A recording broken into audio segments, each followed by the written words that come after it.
भरत मारन जी, दयानिधि मारन जी,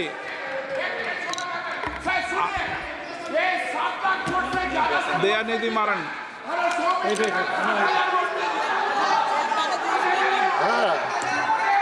முதல்ல வேற பேர் சொன்னாரு, வேற பேர் சொன்னாரு. சார் வணக்கம் சார். சப்மிட். சார் வணக்கம் Maran ji, please, please. Kalyan ji please please. Kalyan ji please बैठिए. कल्याण जी आपका वोट हो गया, आप भी बैठिए. अभी दयानिधि मारन जी प्लीज. வணக்கம் சார். வாழ்க தமிழ்.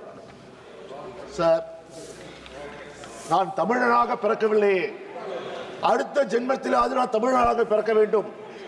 தமிழ் உலகத்திலே சிறந்த மொழி, அந்த பாக்கியம் எனக்கு கிடைக்கவில்லையே என்று. This is how he spoke. What he said was, it was unfortunate I was not born a Tamilian. I only wish I'll be born as a Tamilian in the next birth. I love the language of Tamil and the people of Tamil Nadu. This is our Prime Minister before the Tamil Nadu first phase election. After the election got over, in the last phase, when he goes to Orissa, what does he say? How can he give the control of Orissa to Tamilians? He showed his anger. People of Tamil Nadu will never forget. And that is depicted here in this budget. As you try to cheat who are Tamil people and saying that you will support Tamil, and wherever you went, you tried to speak our Tirukural and tried to get our hearts. But your true heart, the Prime Minister, is venom against the people of Tamil Nadu, which you have said. Sir, I won't take much time in this, but speaking about the budget, sir, because even the BJP speaker who spoke, never spoke about the budget, sir. Sir, I think this time has come for the Prime Minister to take some good advice and follow our Chief Minister, Revidin model Chief Minister, Thri M.K. Stalin.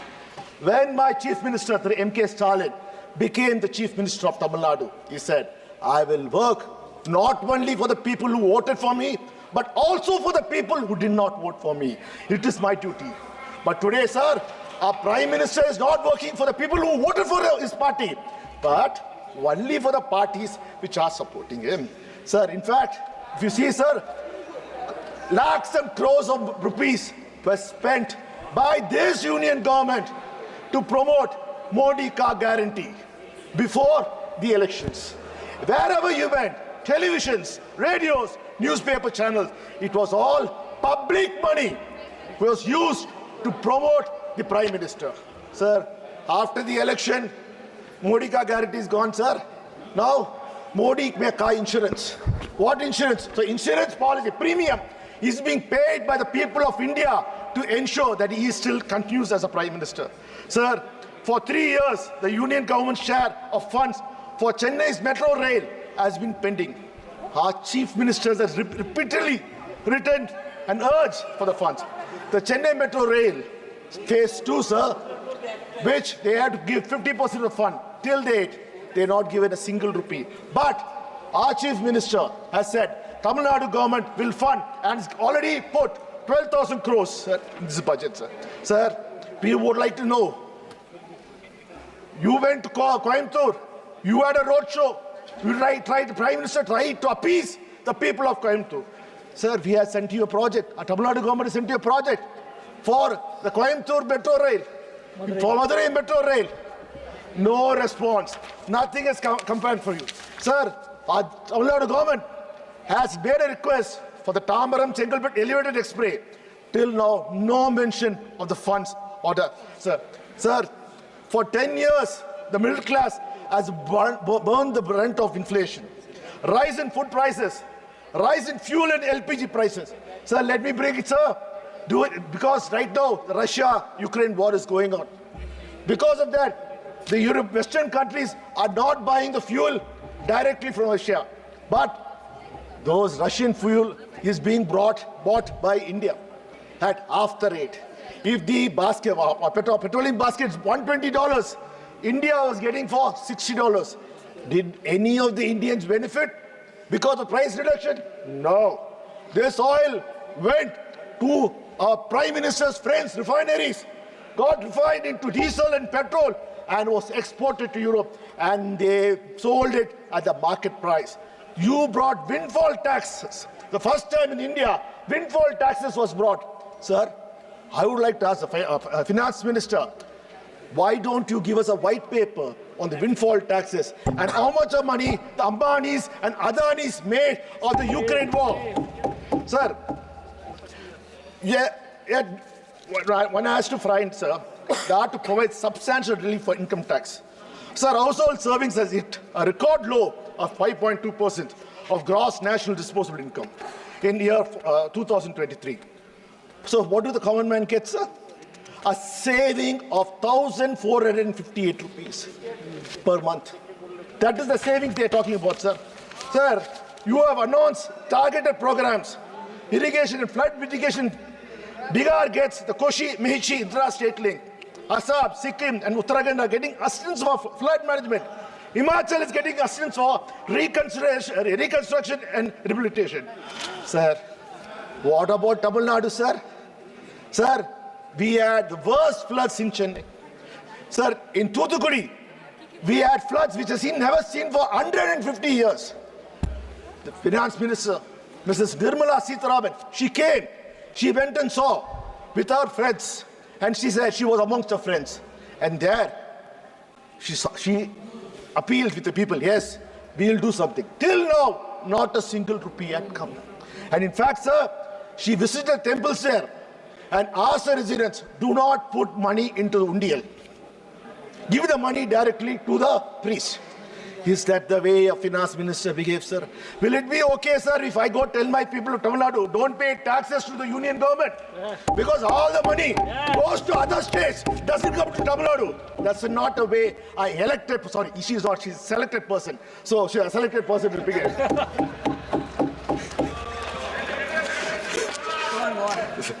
Tamil Nadu has raised requests and asked the floods. Our chief minister made multiple visits to meet the Prime Minister and made a demand for 37,000 crores as disaster relief. You know how much the union minister and the union government gave Tamil Nadu, sir? You'll be surprised. You might even faint. The union government gave us only 276 crores so far. Yet it seems to be in balance. In announcing 11,500 crores to BR due to the political compulsions of this minority BJP government. Sir, when there was flood in Gujarat, the Prime Minister went there the very next day and announced a slew of support measures up to 1,000 crores immediately. But Tamil Nadu, after events, 7 months, there's no care. Sir, why is the union government singling out our state and denying our people our schemes they need? Sir, it is not enough that Tamil Nadu, you visit Tamil Nadu during elections and call us, Sagodharigale. Sir, people of Tamil Nadu will never, ever forgive you for this betrayal. Sir, while I'm happy, sir, the BJP has finally taken a cue and following the footsteps of our Honorable Chief Minister, the Deputy Model Chief Minister, M.K. Stalin, sir, by copying his pioneering scheme. Sir, the scale that you have announced is unbecoming at the union. Sir, take for example, the skill development scheme, which the budget says. In the budget, the finance minister says it will train 20 lakh people in a year's time. But my Dravidian model chief minister, M.K. Stalin, is already introduced a scheme of training 15 lakh youths in a year. A state government is training 15 lakhs. A union government with all the resources is only training 20 lakhs a year, sir. Sir, they've also taken a trademark Dravidian model scheme like the state-run hostels for women, the Tori hostels, that was implemented by our chief minister.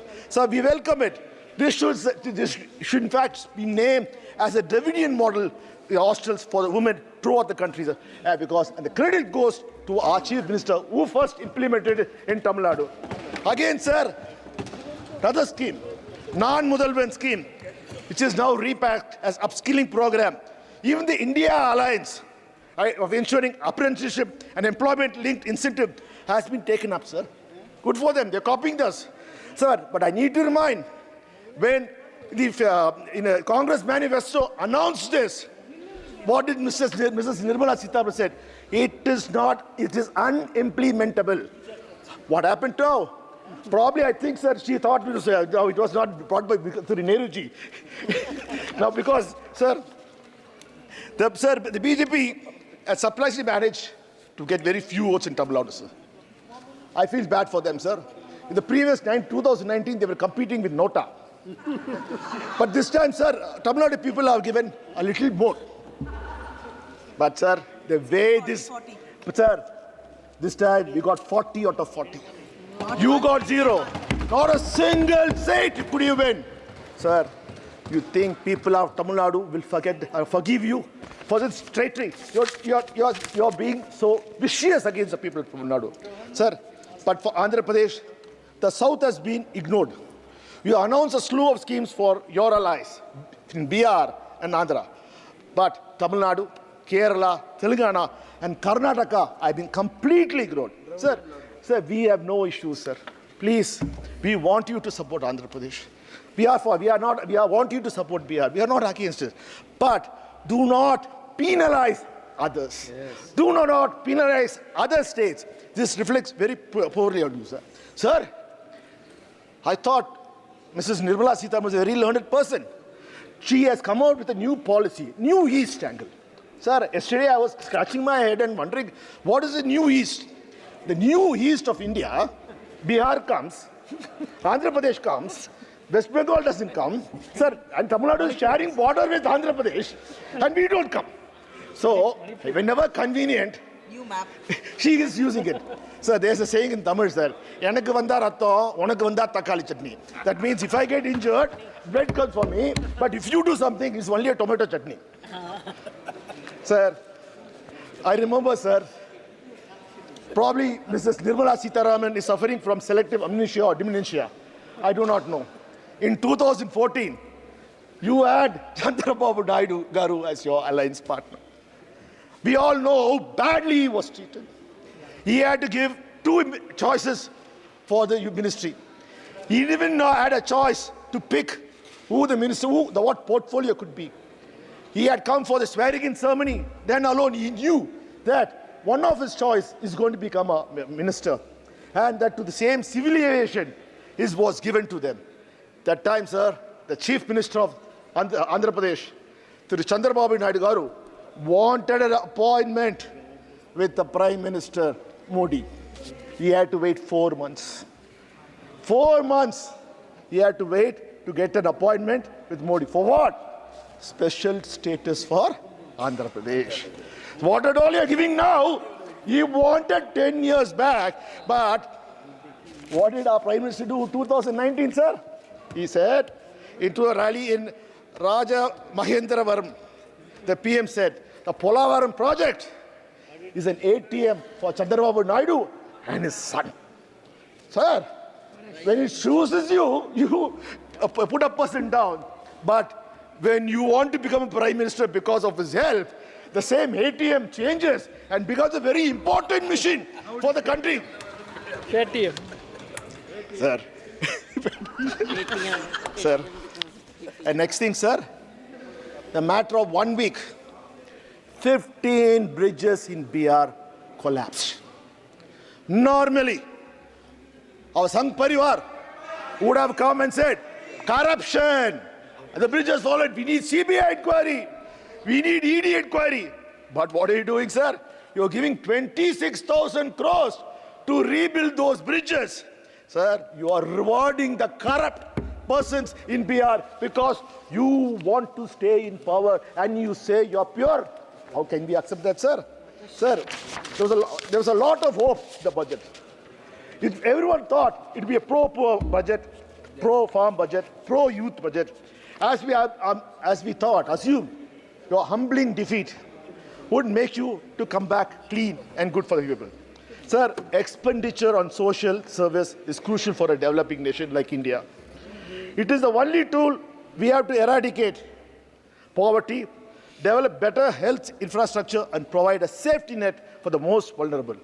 As per the government estimates, sir, they always compare the amount spent this year versus the last year to show how overall the welfare expenditure has grown at a CAGR of 12.8% education.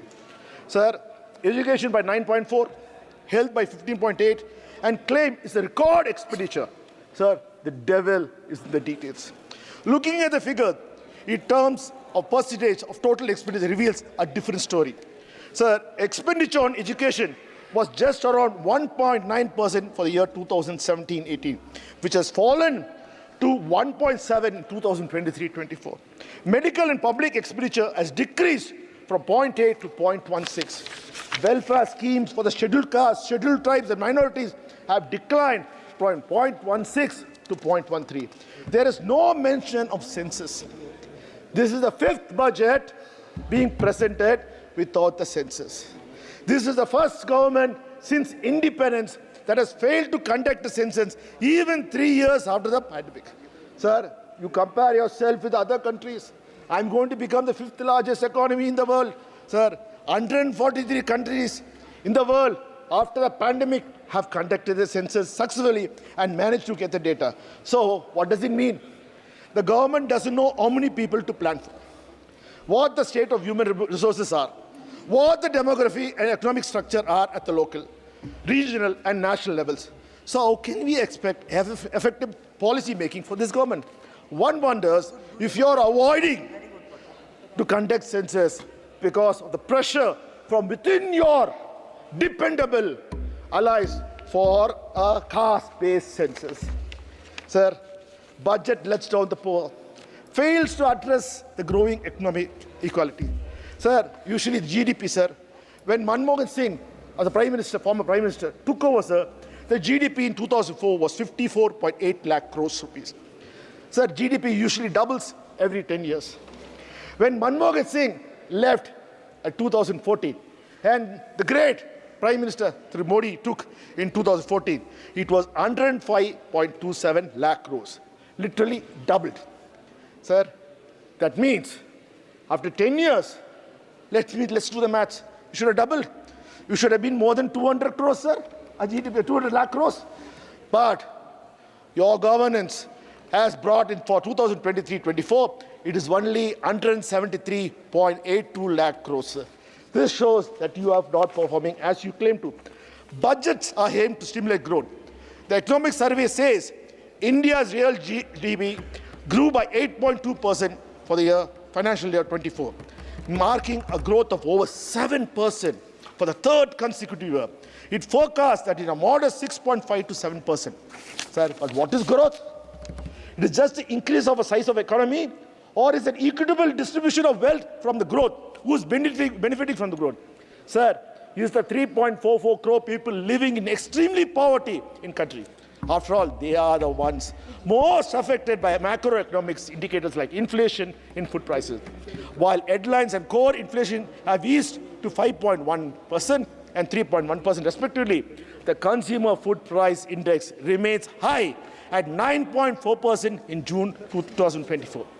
Economic inequality has widened significantly over the past under the BJP's crony capitalism government. The wealth of Indian billionaires has increased, that means Modi's friends, has increased by 35% in 2020 alone, while millions were pushed into poverty due to the pandemic.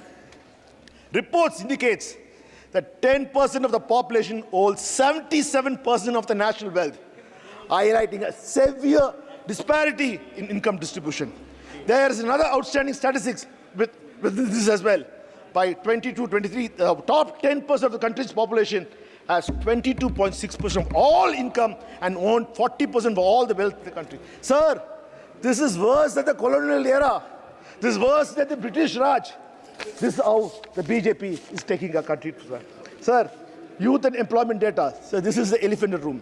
Despite promises to create 2 crore jobs annually, the reality has been starkly different. The unemployment rate rose by 40 year high for 6.1 in 2018 to 17.8, sir. It peaked, sir. This was much before the pandemic. So we can't blame the global situation. Today the situation is worse. One side, the Ministry of Labour and Employment is saying that as per the latest available periodic labour force survey, reports that estimate unemployment rate on usual status of person of age 15 years and above was 4.2 in 2021, 4.1 in 22, and 3.2 in 23, respectively. Sir, but the data from the Centre for Monitoring Indian Economy, an independent think tank, says the unemployment rate was 8% in 2020-21, 5.9% in 21-22, and 7.3% in 2022-23. This belief is far more believable on the ground reality. According to the CMI data, the unemployment rate in India stood at 9.2% in June 24, so a sharp increase from 7% in May 24. CMI Consumer Pyramid Household shows that the female unemployment reached 18.5%, exceeding the national average in June 24. This is up from 15.1% the same period last year. At the same time, male unemployment stood at 7.8, slightly higher than 7.7 in June 2023. Sir, why the labour participation rate rose to 41.4% in June 2024 from 40% in May and up from 39% in June? The rural unemployment rate rose to 9.3 in June from 6.3 in May.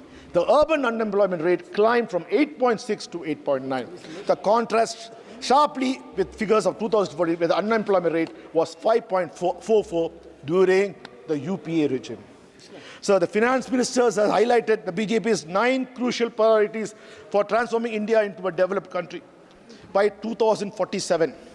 The 9 priorities for generating ample opportunities for India is included: productivity and resilience in agriculture, employment and skilling, inclusive human resources development, social justice, urban development, energy security, infrastructure, innovation, research and development, and next generation reforms. So let us take one by one. Sir, productivity and resilience in agriculture. An inter-ministerial committee in April 2016 was set up in 2016 to lay out a roadmap to double farmers' income by 2022, as promised by the Prime Minister. They used 2012-2013 National Sample Survey Office data to estimate. The national average annual income of Indian farmers was 96,000 in 2015-16. Based on this, the committee set the targeted double income at 1,92,694 at 2015-16 concentrate to 2,71,000 at the current price in this. To achieve those levels, farm income would have to grow annually by 10.4% over the next 7 years, the committee calculated. While the data of 22-23 is not available, according to the last situational survey data released by 2024, the average annual income of the farming household increased from 96,703 in 2015-16 to 1,22,616 in 2018. This suggests the annual growth in farmers' income has been mere 2.8%. Even this growth has been driven from non-farm income, since income from crop cultivation declined by 1.5% annually since 2015-16. Sir, at this point, when this government came, they did promise, sir. I was also surprised that a mega project of interlinking of rivers will be taken. Sir, how many rivers have they interlinked, sir? Can they give us a white paper on that, sir? They changed the ministry into Jal Shakti ministry, sir, because they want to interlink rivers. Sir, what a scam, sir. They've been cheating us all along. So now let's come to employment and skilling. So I've already presented my case of unemployment issues and lack of scale in skill development issues. I remind you again, the budget says it will take 20 lakh youth across the country, while my state, my chief minister, the revenue policy minister, through MK Stalin, is providing training for 15 lakh youths per year. So there's a wide gap from a state to a country. Sir, inclusive human resource development. The government strategy for inclusive resources, human resource development, and social justice focus on comprehensive growth across various sectors. Programs for education, health, and economic improvement, enhancing schemes like PM Karma and PM Dayanidhi to support artisans, self-help groups, and entrepreneurs. The Purvodaya initiative, the East project like the Patna-Purina Expressway, rupees 15,000 crores for Andhra Pradesh capital, needs a support for Polavaram Irrigation Project are all commendable. But why is my state, Tamil Nadu, not included? Why is all the other states not included? I will ask. The people of India would like to know, sir. Whereas the report card of, sir, for how similar schemes have fared the past, many questions on these topics have only given vague data on funding and outcomes. Sir, India's public healthcare remains underfunded and overburdened. The country's healthcare expenditure is still averaging around 1.28% of the GDP, much lower than the global average of 6%. Rural areas face severe shortage of doctors and medical facilities. So how exactly will you have inclusive human resource development? Sir, let's come to social justice. Caste-based discrimination and social inequalities persist. Dalits and other marginalized communities continue to face significant social economic challenges. Inclusive policies and robust implementations are needed to ensure social justice. But all we see is welfare schemes being ignored and spending being cut for these sections that requires a social security or a safety net. Sir, we from Tamil Nadu, our Chief Minister, have been repeatedly explained how NEET is an anti-social justice. Yet, you still remain adamant on not abolishing it. Sir, our speaker comes from Kota. This is his constituency. Every year, more than 22 students commit suicide because of their fear of facing NEET. Same thing is coming for a state. Sir, this is the future of our children. Your arrogance should not come in the way. Sir, this is not what we want. Sir, this is anti-social. This is against the social development. I hope you open your eyes. After all the scams, do not cover it up and try to push it. Sir, next is they're talking about urban development. You refuse to fund our Chennai Metro Bridge projects or any other metro projects. Lower the state with construction bills for housing projects. The air quality index requires major cities continue to be accelerated and deforestation rates have increased. Smart City mission has been extended till March 2025 after the June deadline was missed. Smart Cities allocation slashed from 2,400 crores for the year 25 from 8,000 crores.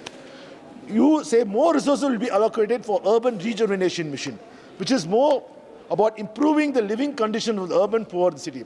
But during the course of the election, we saw in Chennai when Prime Minister Modi went for a road show from his favorite area of Mismambalam, and he had to cross my constituency where people are staying, poor people are staying in the slum board houses. Cloths were put, like what they did for Namashetram. They didn't want people to see the poor of Gujarat. The poor of Chennai were covered. This is the condition what they said. Sir, I would like to know, what happened to your pipe drinking water to every houses? Nothing has been happening, sir. Sir, PM is talking about energy security. Sir, FM has announced a diversified energy plan focused on small modular nuclear reactors, rooftop solar plants, and development of indigenous technology for advanced ultra-supercritical thermal power plants with much higher efficiency. Can we have the data on how much of this funding will be allocated to each state and how the criteria of selecting the project for each state will be decided?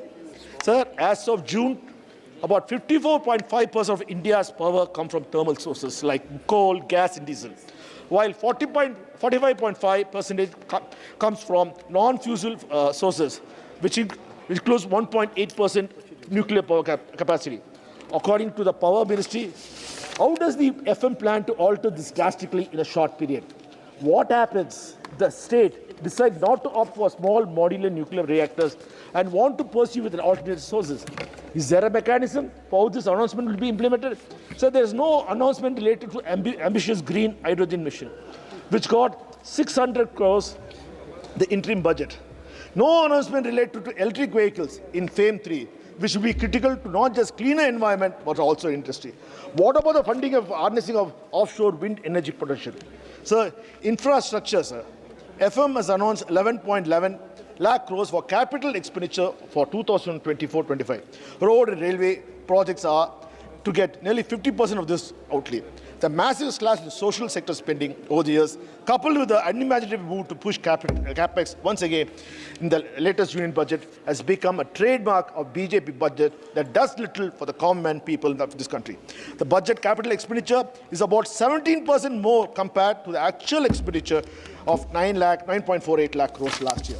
FM has once again bet on increased capital expenditure spending, but little to show how it has helped deliver results. The two most powerful indicators of revival capital expenditure cycles are acceleration and completion of investment projects. And in this increase is net fixed asset of non-financial companies. We are yet to see any result for the capex investment for the last few years. So how can we be sure? We must also not forget the large capital expenditures is at the cost of welfare. There have been significant cuts in major schemes and no investment in key sectors like healthcare and education. Similarly, schemes for minorities, the disabled, the pensioners, for the elderly have all been summarily reduced. In addition, the rise in price over the past 5 years means that every rupee buys less than it did in 2019. This deadly combination of insufficient funding and rising inflation directly hurts our nation's poorest and most disadvantaged. It will be only aggravate existing crises such as inflation, historically high unemployment, and low savings in the country. So this push for infrastructure comes at a large cost. What will we see the results of massive capital expenditure, capital spending by BJP? Sir, now let's come to innovation development. Everyone will be in support of, sir, all of us will be supporting fostering indigenous innovation and research. But the union government follow through with sufficient and consistent funding. Anushandan National Research Fund for basic research and prototype development is to be operationalized. How does the government propose to do this? Is there a roadmap in place? Financing pool of 1 lakh crore for spurring private sector driven research and innovations at commercial scale is commendable. But where are the funds for such announcement going to come from? So let's go for next generation reform. How does the government plan to ensure uniform implementation of land and labor reforms across states, given the varying levels of infrastructure and government capabilities? How does the union government plan to structure the fiscal support for states? What criteria will be used to determine the allocation of funds? How will the government address the digital divide, particularly in the rural areas, to ensure the benefits of digitized land records and GIS mapping are accessible to all citizens? How will the government involve various stakeholders, including the farmers, labor unions, industry representatives, in reform process to ensure the concerned suggestions are adequately addressed? We already saw how your farm laws backfired due to lack of consultations. In conclusion, sir, Chairman, sir, the union budget has again failed to meet the aspiration of the middle class of the people. Sir, one would like to ask, today, nearly 4 lakh crores has been promised as a subsidy for Andhra Pradesh and for Bihar to support you being the Prime Minister. I would like to ask, from where is the money going to come? At whose cost are you going to do this? Sir, I again will demand, again we would like to say, sir, sir, very well, sir. Please sir, conclude. As point, we are supporting you. We are supporting you. We are supporting you. We are supporting. Sir, Please we are address the supporting chair. you, sir. While we support, we will be supporting. Dayanidhi, please address the chair. Don't yield to them, please. Thank you, sir. You are very fair, sir. Sir, Please address the chair. sir, at this point, while I conclude, all I say, our demands from our Chief Minister, Sir M.K. Stalin, is for our people. Tamil Nadu has risen as a primary state, as the #1 state in Tamil Nadu in governance and ensuring development takes place. But why are you penalizing us? Because we didn't elect you. We didn't elect you because you are two-faced. You always want to use us, abuse us. You want to split us in the name of religion, caste, and you want to now make sure that you discriminate us by birth. And you do never like. Till now, how many times the Prime Minister said he likes Tamil language, he loves Tamil language. What has he done for our Tamil language or for the people of Tamil Nadu? What, this is what we say in Tamil Nadu. Vaila vada sudravar dhaan Modi. That is the reason people of Tamil Nadu. Okay, I'll explain it again. He fries vada through his mouth, not through the oil. And now he doesn't even give the vada to us. He takes and he eats himself. Sir, I humbly request that people of Tamil Nadu are watching you. Do not try to punish them. If you punish Tamil Nadu, then India will not grow. If India has to grow, Tamil Nadu has to grow. Sir, while I conclude, I want to conclude with last. Sir, the people of Tamil Nadu have one more great fear with our Prime Minister. In 2014, when the Prime Minister first entered the Parliament, he came to the old Parliament. He fell flat at the Parliament and took the blessings of the Parliament in 2014. Sir, now that Parliament is no more. Now, sir, 2024, sir, the Prime Minister took blessing from the Constitution.